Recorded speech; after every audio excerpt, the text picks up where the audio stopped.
एक कथा भक्तमाल जी में आती है। एक भक्त थे, उनका नाम था धन्ना जाट।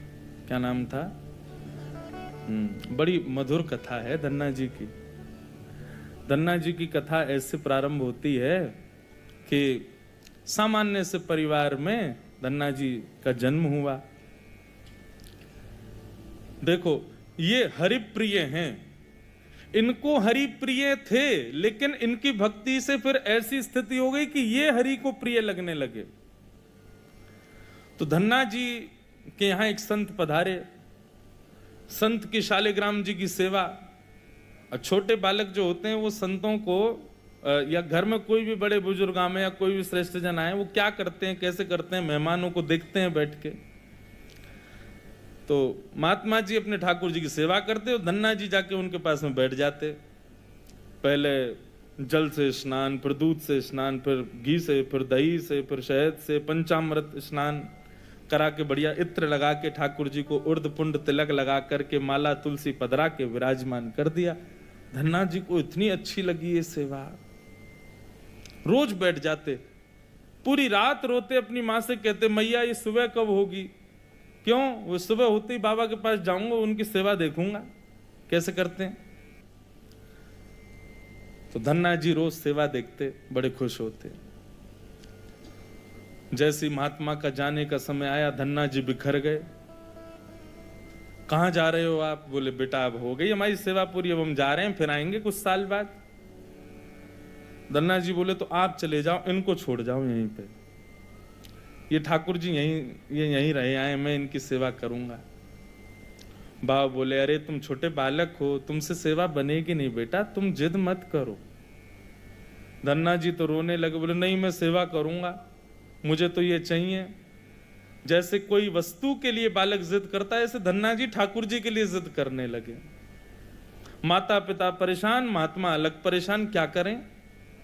और इतना रोवे कि महाराज पूरा घर अधर कर दिया, मोहल्ले वाले तक इकट्ठे हो गए। क्या हो गया? बोले धन्ना जी के महात्मा जी जा रहे हैं, उनके ठाकुर जी मांग रहा है धन्ना।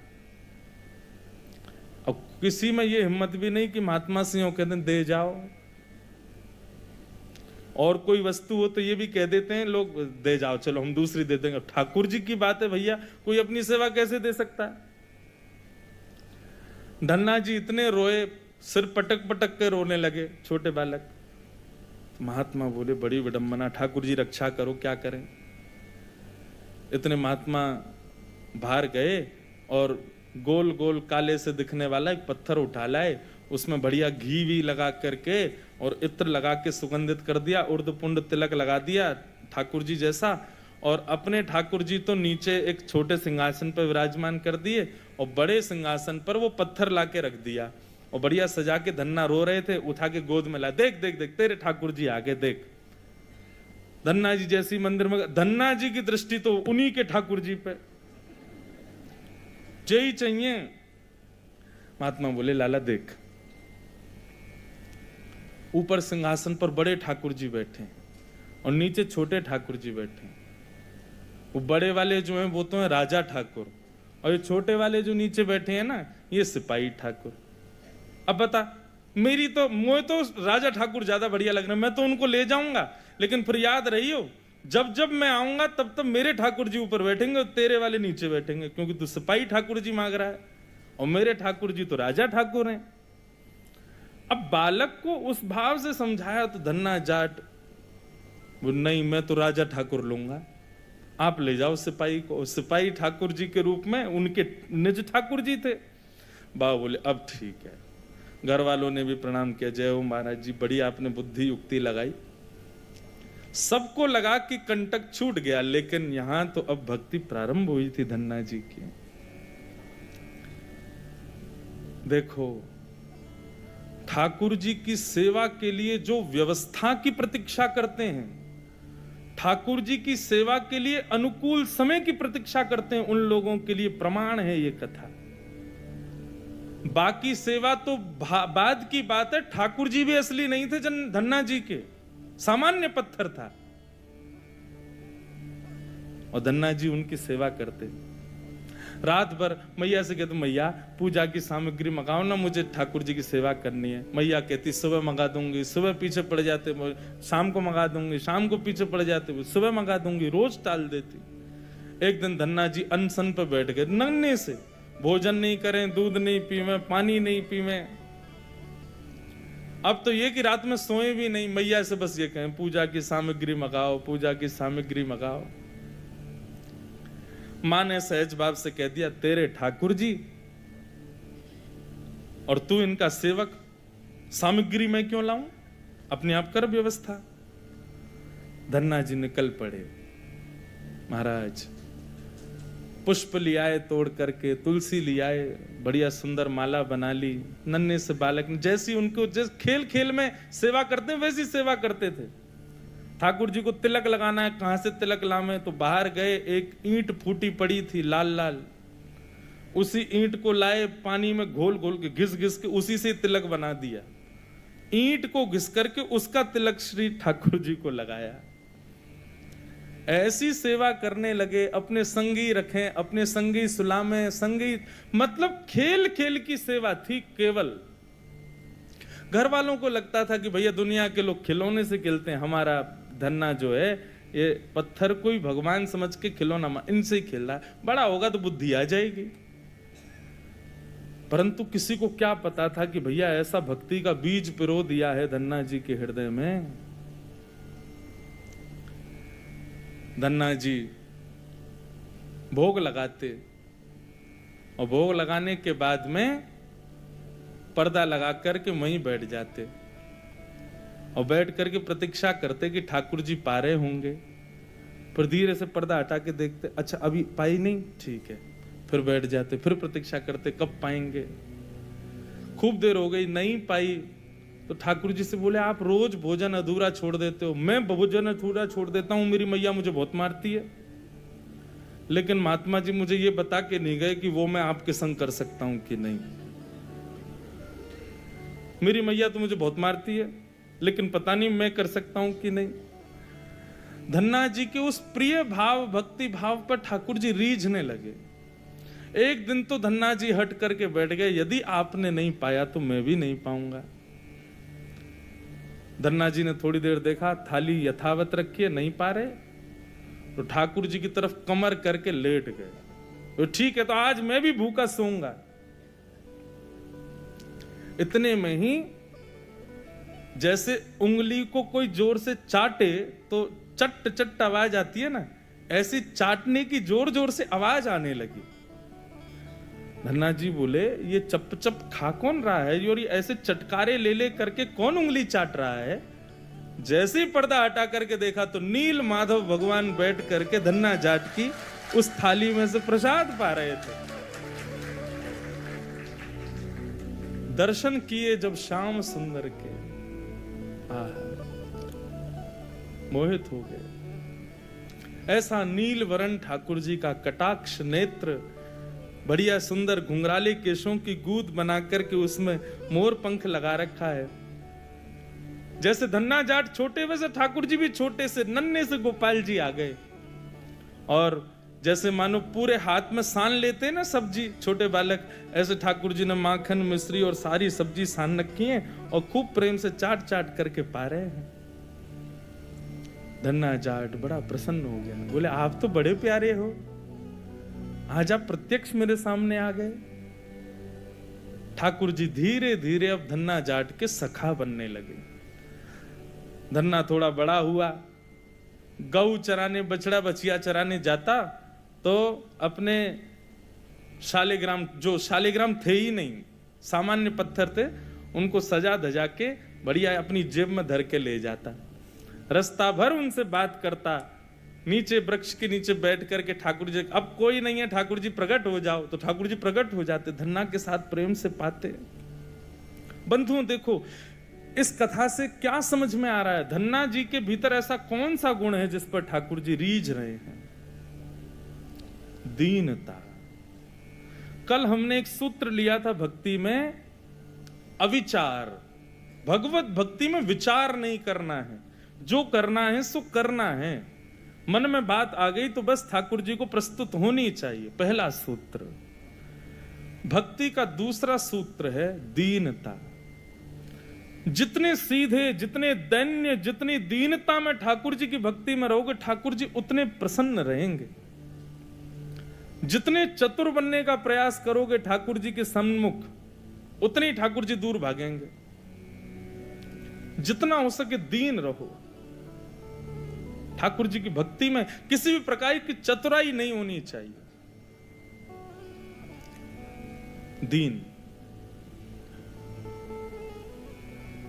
धन्ना जी उन्हीं ठाकुर जी को लेकर के चले गए। ठाकुर जी आज बोले, धन्ना तू तो मेरी बड़ी सेवा करे, पर मेरो भी मन करे कि मैं भी तेरी सेवा करूं। सब लोग इधर देखो, कथा सुनो। धन्ना जी बोले, ठाकुर जी ये उचित नहीं है। आप भगवान हो, आप एक ईश्वर तत्व हो, आपकी सेवा हम करें अच्छा लगता है, पर आप हमारी सेवा करो, ये कहां की शोभा है। ठाकुर जी बोले, नहीं धन्ना हम तो तुम्हारी सेवा करेंगे, हमें बताओ हम क्या करें। और भैया ये भक्ति, ये भक्त भगवान वाली बात थोड़ी है। यहां तो सखा हैं, आप हमारे सखा हो, हम आपके सखा। सखा तो आपस में मिल बांट के सब काम करें। बता भैया धन्ना हम क्या करें। धन्ना जाट बोले, तो फिर एक काम करो, आप हमारी गैया चराओ। ठाकुर जी बोले, ये तो हमारे जन्म जन्म को काम है, ये तो हम बड़ी निपुणता से करेंगे। और बंधुओं यही होता, धन्ना जाट अपने घर से गैया लेके जाता और वन में जाकर के ठाकुर जी को जैसे ही बाहर पधराता, इतने में वृक्ष के पीछे से ठाकुर जी आ जाते और ठाकुर जी कहते, धन्ना अब तू जाके आराम कर, हम गैया चरा देंगे। और सारी गैया ठाकुर जी चराते। शाम का समय जब होता तब धन्ना जी जाते और जाके ठाकुर जी को दोबारा अपनी जेब में रख के गैया लेके आ जाते। एक दिन वो महात्मा आ गए जो धन्ना जी को वो पत्थर दे के गए थे। जैसे ही घर पे आए तो धन्ना जी लेटे थे। महात्मा आके बोले, और बताओ भाई धन्ना सब ठीक? अरे गुरुजी आए, गुरुजी जय हो, गुरुजी प्रणाम आपके चरणों में। और बताओ वो कहाँ हैं तुम्हारे राजा भगवान? बोले, भगवान तो गैया चरावे गए हैं अभी। ये समय तो गैया चराने का है ना, गैया चरावे जामे वो रोज। महात्मा बोले, देखो कुछ भी बोलता है, ये अभी बालक ही है, छोटा ही है अभी। माता पिता ही बोले, कहाँ बताएं, ऐसी या की सोच है, गैया ने छोड़ आवे, पता ना कहाँ शाम को ले आवे उन्हें। अरे गुरुजी ये लोग मानते नहीं है मेरी बात। भाई सब लोग विराजमान हो जाओ बस, हाँ बैठ जाओ। क्या बता रहा था मैं? हैं? हाँ गैया चरावे जावे। गुरुजी बोले, तो फिर वो शिला कहाँ है जो हमने तुमको दी थी? बोले, उन्हीं की तो कह रहा हूं गुरुजी, वो गैया चराने गए। गुरुजी बोले, ये तो कुछ भी कह रहा है। नहीं नहीं गुरुजी आप विराजो, मैं आपको एक एक बात बताऊं। और उसने सारी बातें बताई। ठाकुर जी कैसे चटकारे लेके भोजन करते हैं, क्या क्या उससे बातें करते हैं, कैसे उसके संग खेलते हैं, कैसे उसकी पिद्दी पे चढ़ जाते हैं, वो ठाकुर जी की पिद्दी पे चढ़ जाता है। ऐसा मधुर भाव वो प्रस्तुत करे और गुरुजी बैठ के सुनते जाएं। बोले कि इतनी बड़ी बड़ी बातें झूठ में तो नहीं बोल सकता। बोले, गुरुजी मुझे पता है, माता पिता की तरह आप भी मुझ पे भरोसा नहीं कर रहे हो, आपको नहीं विश्वास, चलो मैं दिखाऊं आपको। अभी मेरे ठाकुर जी गैया चरा रहे हैं। गुरुजी को लेकर के वन में गया तो वन में गैयाएं चर रही थी। बोले, कहाँ है तेरे ठाकुर जी? अरे देखो वो दोहरी गैया के पीछे पीछे हाँक रहे हैं, वाकू पीछे पीछे चल रहे हैं वाक्य, देखो ठाकुर जी दिख तो रहे। गुरुजी बोले, हमको नहीं दिख रहे। धन्ना जी दौड़ के ठाकुर जी के पास गए। बोले, मेरे गुरुजी आए हैं, उनको दिख जाओ। भगवान बोले, उनको नहीं दिखेंगे हम बस तुमको ही दिखेंगे, तुम्हारे सखा हैं, तुमको दिखेंगे, सबको थोड़ी दिखेंगे। अरे भैया ऐसा मत करो। क्यों? बोले, आपको और मोको एक दूसरे से मिलवावे वाले तो गुरुजी हैं। गुरुजी यदि मुझको नहीं देके जाते आपको, तो आप मुझे कैसे मिलते? मेरे गुरुदेव हैं, इन्होंने ही तो मुझको दिया था आपको। ठाकुर जी रीझ गए, पुनः पुनः धन्ना को हृदय से लगाए। इसकी भक्ति, ऐसा भाव। इतने में ही नील माधव नीलमणि ठाकुर जी प्रकट हो गए। और जैसे ही प्रकट हुए, दूर खड़े गुरुदेव के एक एक रोम बिलखने लगा, रोने लगे और धन्ना के चरणों में प्रणाम किया। बोले हम सच्चे शालिग्राम से प्रकट नहीं कर पाए, तूने सामान्य पत्थर से प्रकट कर दिया ठाकुर जी को। हम अष्टयाम सेवा से प्रकट नहीं कर पाए और तूने सामान्य पत्थर घिस घिस के तिलक लगा के प्रकट कर दिया ठाकुर जी को। हम 56 भोग पधरा करके ठाकुर जी को प्रकट नहीं कर पाए, तू बेसर की रोटी खवा के ठाकुर जी को चटकारे दिलवाता है। हम यहां ठाकुर जी से प्रार्थना करते हैं, कभी त्रिभंग लली से सीधे लली भी बन जाओ, ने पूरे दिन यूं ही खड़े रहो, दर्द है जाते हो, हाथ में ने हाथ सीधे कर लो। तू ठाकुर जी से गैया चरवा रहा है अपनी। धन्य है धन्ना तेरी भक्ति को। बंधुओं, ठाकुर जी को ऐसे प्रिय भाव अच्छे लगते हैं। आप नियम कितने करते हो, आप साधना कितनी करते हो, आप जप कितने करते हो, आप व्रत कितने करते हो, ये विशेष बात नहीं है, पर 10 मिनट भी ठाकुर जी के सन्मुख बैठते हो, किस भाव से बैठते हो, वो भाव प्रिय है। ठाकुर जी भाव का सेवन करते हैं। इतनी कथाएं सुनने के बाद भी, वृंदावन जाने के बाद भी, ऐसे संकीर्तन करने के बाद भी, तिलक लगाने के बाद भी यदि भाव प्रकट नहीं हुए तो कैसी भक्ति हमारी। समय व्यर्थ मत करो फिर भक्ति के पथ पर आके। अनुभूति हो, ठाकुर जी के ऐसे भाव प्रकट हो, तब हमारी भक्ति श्रेष्ठ है, तब हमारा तिलक लगाना श्रेष्ठ, हमारा एकादशी व्रत रखना श्रेष्ठ, हमारा गुरु मंत्र का जाप करना श्रेष्ठ। केवल नियम तक सीमित मत रहिए कि बस हमको नियम पूर्ण करना है, अपना हो गया काम, बस माला जपी छोड़े चल दिए काम को। नहीं, एक बात कहें, भक्ति में थोड़े हठीले बनो, ठाकुर जी से थोड़े थोड़े हट करो। नाथ, इतनी आयु होती जा रही है, हम बड़े होते जा रहे हैं, कब मिलोगे आप? बस 24 घंटे यूं ही बैठे रहोगे? हमको इससे सुख नहीं है। हमारे लिए तो आपको कुछ लीला तो करनी पड़ेगी, कभी कभी करो हट। सब भक्तों ने हट किया। आजकल लोग भक्त हट ही कहां करते हैं ठाकुर जी से। हाँ, हट करते हैं, किस बात का हट कर रहे हैं? काय को व्रत कर रहे हैं, हाथ में कपूर लेके बैठे हैं, हमारे पति के काम नहीं चल रहे, उसका हट कर रहे हैं, बच्चे हमारी सुनते नहीं, उसका हट कर रहे हैं, घर में विपत्तियां आ गई, इसका हट कर रहे हैं। कभी श्याम सुंदर हमसे रीझ हैं, इस बात का हट नहीं करते। बहुत प्रिय भाव है। श्याम सुंदर सदा हमको प्यारे रहे, हम उन्हीं के रहे, वो हमारे रहे। श्याम सुंदर सदा हमको प्यारे रहे, हम उन्हीं के रहे, वो हमारे रहे। श्याम सुंदर सदा हमको प्यारे रहे, हम उन्हीं के रहे, वो हमारे रहे। श्याम सुंदर सदा हमको प्यारे रहे, हम उन्हीं के रहे, वो हमारे। मोह माया की नदियाँ बही जा रही, मोह माया की नदियाँ बही जा रही, मन की ममता को खींचे चली जा रही, मन की ममता को खींचे चली जा रही, मन की ममता को खींचे चली जा रही, मन की ममता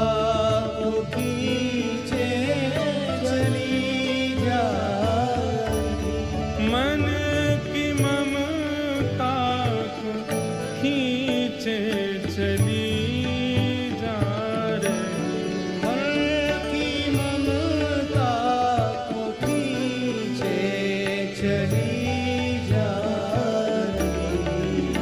हम भंवर में रहें या किनारे रहें, हम उन्हीं के रहें, वो हमारे रहें। श्याम सुंदर सदा हमको प्यारे रहे, हम उन्हीं के रहे, वो हमारे रहे। हम उन्हीं के रहें, वो हमारे रहें। हम उन्हीं के रहे, वो श्री राधा रमण लाल की।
एक नियम बना लीजिए अपना।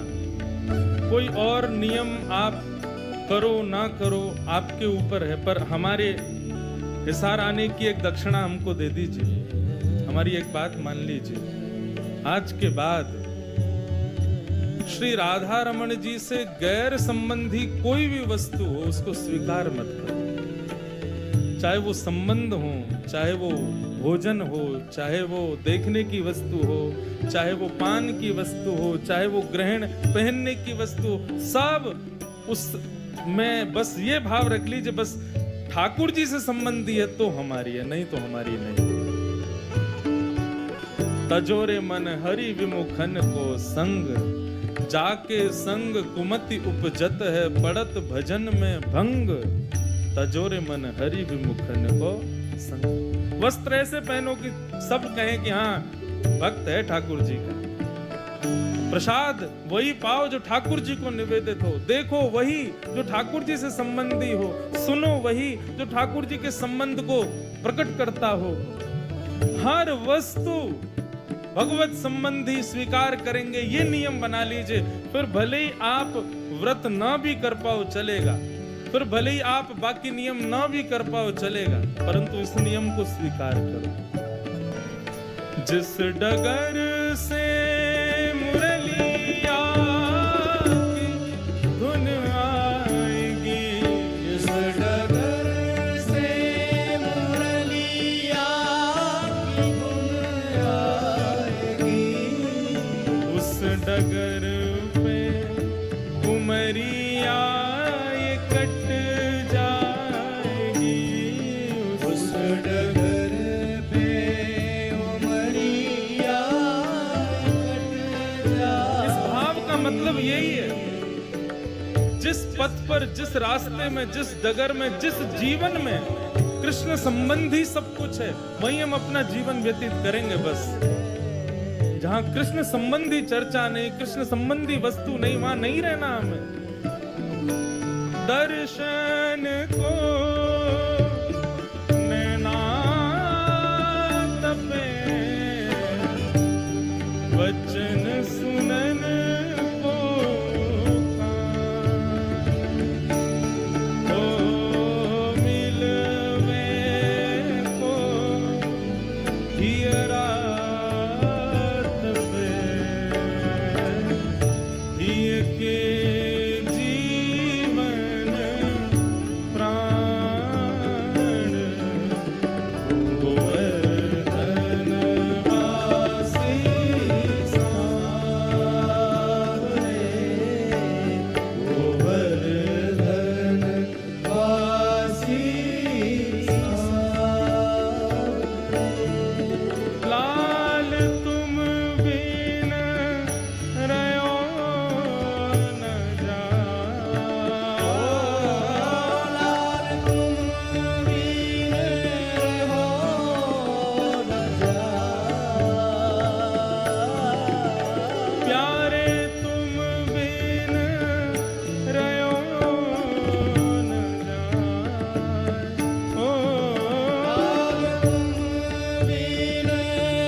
जिस डगर से मुरलिया की धुन आएगी, जिस डगर से मुरलिया की धुन आएगी, उस डगर पे उमरिया कट जाएगी, उस डगर पे उमरिया कट जाएगी, उस डगर पे उमरिया कट जाएगी, उस डगर पे उमरिया कट जाएगी।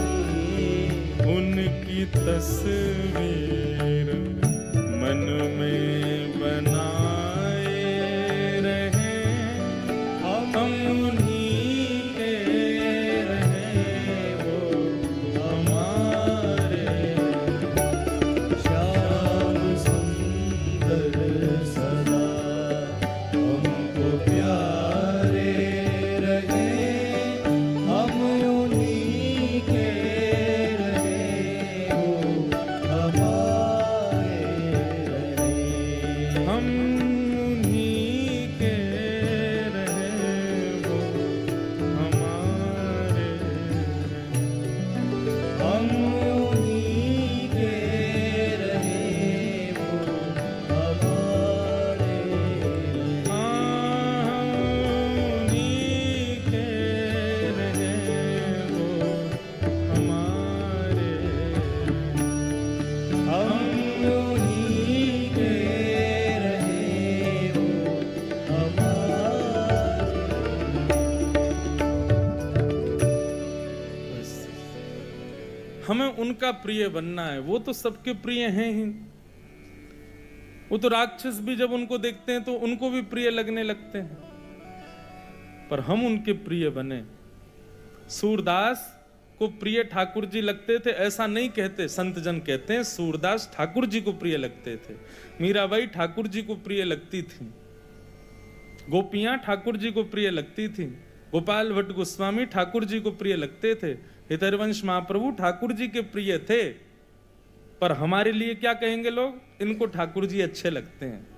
हमारे लिए कोई क्यों नहीं कहता कि ये ठाकुर जी को प्रिय है। हमारे भजन की उपलब्धि इसी में कि हम ठाकुर जी के प्रिय बने। धन्ना के भक्ति भाव को संत ने प्रणाम किया, बोले कि हम तो भैया सच्चे शालिग्राम में से ना प्रकट कर पाए, तेने पत्थर में से प्रकट कर दिए।